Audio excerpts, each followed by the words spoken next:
হাজোৰ পৌৰবাৰীত 150 বছৰীয়া পৰম্পৰাৰ পথলি মেলা প্ৰতি বছৰে পহিলা নবহাগতে অনুষ্ঠিত কৰা হয় পথলি মেলা আৰু এইবাৰ ব্যতিক্ৰম হোৱা নাই। হাজোৰ পৌৰবাৰীত অনুষ্ঠিত কৰা হৈছে পৰম্পৰাগত পথলি মেলা।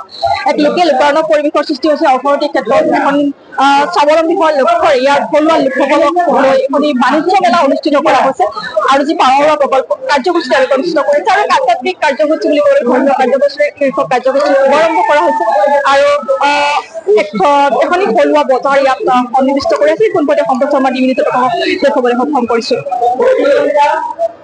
বহাগ মাহৰ 9 তাৰিখে আমাৰ এই বৰুৱাবাৰী ভঠেলি উৎসৱস্থলীত আমি বুঢ়ামঘৰৰ বাকৰিত ভঠেলি উৎসৱস্থলীত আমি ভঠেলি মেলা উদযাপন কৰো।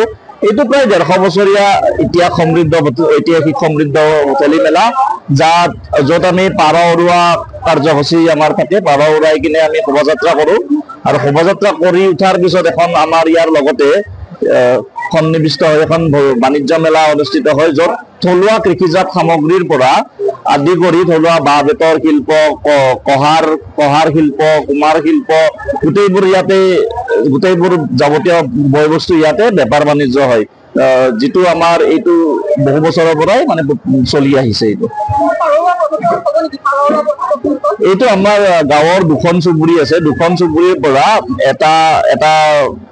এডাল বাঁহ ধুনীয়াকে আমি কাটি আনি কিনে তাক চাচি মুজি ধুনীয়াকে গামোচাৰে মেৰিয়াই লৈ তাক এটা দৰা পাউৰা হয় আৰু আনটো চুবুৰীৰ পৰা যিটো আহে সেইটো একেদৰে কৰি কিনে সেইটো আমাৰ কইনা পাউৰা বুলি কয়। সেই দুটা আমি লৈ গৈ আমি গোটেই আমাৰ যিখন বৰুৱাবাৰী অঞ্চল সেই অঞ্চলটো আমি শোভাযাত্ৰা কৰো আৰু এইটো শোভাযাত্ৰা কৰি আনি আমি আমাৰ বুঢ়া নামঘৰৰ বাকৰিত তাতে আমি উত্তোলন কৰো। এইটো যে পাৰ উৰুৱা প্ৰথম কাৰ্যসূচী পাৰ উৰুৱা কাৰ্যসূচী ইতিমধ্যে আমাৰ সমাপন হৈছে। সকলো ৰাইজৰ সহযোগত আমাৰ যি ধৰ্মধ্বজা পাৰ উৰুৱা কাৰ্যসূচী সেয়া সমাপন হৈছে সুচাৰুৰূপে আৰু সম্পূৰ্ণ ৰাইজৰ সহায় সহযোগিতা পাইছো আৰু এইখিনি সময়তো আমি সহায় সহযোগিতা কামনা কৰিছো।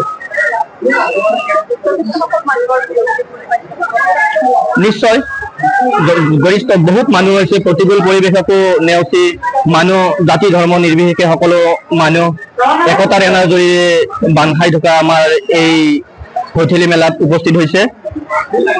নিশ্চয় সকলো ৰাইজৰ সহায় সহযোগিতা আমি শ্ৰদ্ধাৰে কামনা কৰিছো। এইটো বৰুৱাবাৰী আমাৰ প্ৰাথমিক বিদ্যালয় খেলপথাৰ প্ৰাংগণত হৈছে। ইয়াত যি ভঠেলি মেলা আয়োজন কৰিছে, ইয়াত মানে কেনেকুৱা ধৰণৰ বস্তু ইয়াত ওলাইছে আৰু থলুৱা ঠিক আছে।